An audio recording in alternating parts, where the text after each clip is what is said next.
Good evening, my fellow Exorcists, and welcome to the Lair of the Film Exorcist. Tonight, we will be taking a look at Star Wars Darth Bane, Path of Destruction. On the run from vengeful Republic forces, Dazelle, a Cortosis miner, vanishes into the ranks of the Sith army, and ships out to join the bloody war against the Republic and its Jedi champions.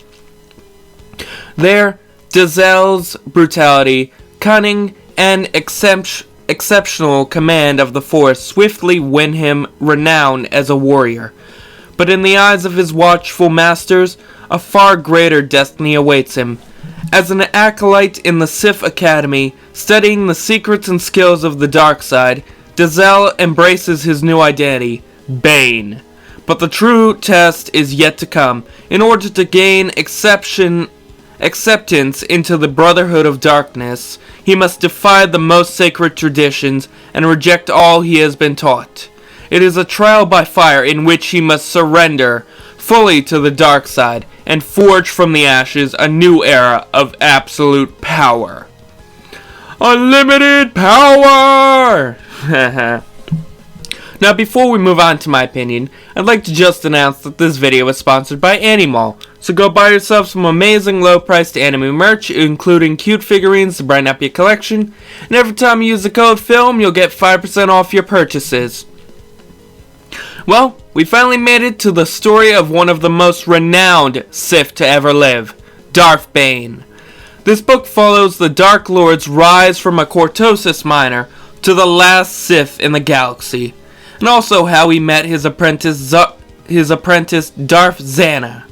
And actually, there turns out to be a comic book called Jedi vs. Sith that follows the events near the end of the book, showing us in picture form what happened during the thought bomb and explaining what happened to Zana and how she got onto Ruusan, and what happened to Giffany. But let's focus on the book. Now, the story reveals to us that Darth Bane received his name because it was what his father constantly called him throughout his life, due to the death of his mother and his father's drinking problem. And we learn how Darth Bane joined the Sith, which was due to a friend of his helping him get away from the Republic army after he accidentally killed a soldier who was trying to kill him over a bunch of money during a game of Pazak. And they do this by sending him to the Sith army, where he becomes one of their best soldiers thanks to his Force sensitivity, which also led to him being scouted by the Sith and becoming an apprentice on Korriban, the ancestral home of the Sith and the home of the strongest of the Sith in the Academy. Now, to be honest, I really enjoyed the game of Pazak between the soldiers and Dazelle, because despite being in writing, the scene was very interesting. Very intense, and I was rooting for Dazelle even though it was obvious that he was going to win. And it also almost felt similar to Han and Lando's match in Solo, A Star Wars Story, which goes to show that the writers took inspiration from this book. Or at least I hope they did. They would have done well to.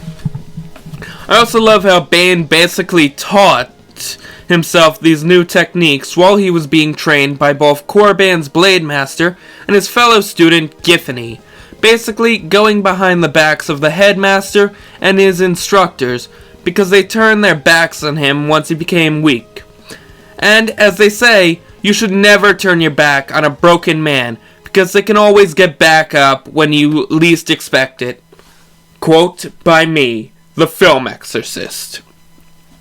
And this is true for Darth Bane, because he comes back in a big way, destroying all his enemies and learning from Darth Revan, my favorite Sith and Star Wars character.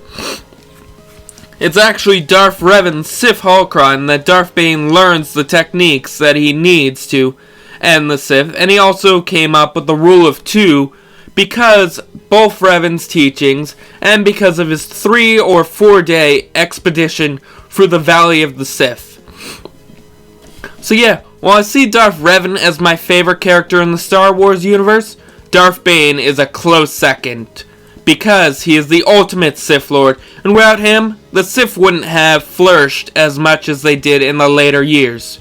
I mean, without Bane, we wouldn't have had Palpatine and Plagueis, to be honest. Oh, and honestly, the only bad thing I could find about the book was that we didn't get much from Lord Hoth. I mean, we heard about his exploits, but we didn't get to see him fight, nor did we get to see any of his other battles. And yeah, I guess this might be because the story was mainly supposed to be about Bane, but it would have helped to show how powerful Hoth was, instead of just telling us. I mean, this is why we have the rule, show, don't tell. Because hearing about someone's adventures is good, but it's always better to show it. Which is why we have movies. So yeah, because of that little problem, I'm lowering the grade for this book to at least an 8.5 out of 10. And honestly, I'd recommend this book to any Star Wars fan, because it's really good. And I'd also recommend that you listen to the audiobook, because let me tell you, Jonathan Davis is an amazing voice actor, and he's amazing at putting you right in the middle of the events you're reading. And I'd also recommend that you guys go read the Jedi vs. Sith comic books. So yeah, don't forget to like, comment, and subscribe. Click the little notification bell for more content, and may the Force be with you always.